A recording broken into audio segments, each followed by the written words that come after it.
Hey Temu shoppers, struggling with that head-scratching security verification puzzle on Temu? Those slider captures can feel like a maze, but don't worry, I've cracked the code and I'll show you how to solve it fast. So guys, Temu's security verification is a slider capture to prove you're not a bot, often popping up when browsing or checking out. You drag a puzzle piece to fit a matching shape or align an image like a rotated object.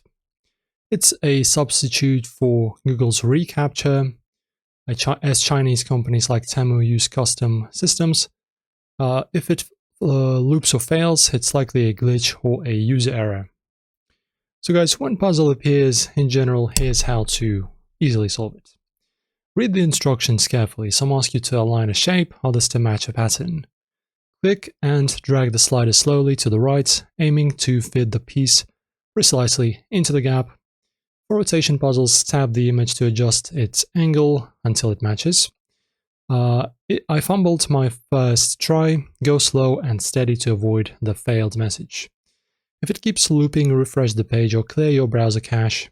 So also guys, use a desktop browser for better control. Mobile can be tricky. Ensure your internet is stable, as lag can mess up the slider. So guys, that's pretty much how to solve it, and the last resort is going to be, of course, contacting Okta. And the last thing is going to be contacting the support of Temu at by using your email. You can just type in hlp@temu.com, and then they will hopefully fix your issue. So guys, share the video. If any questions arise, drop them down below, like and subscribe, and I will see you very soon.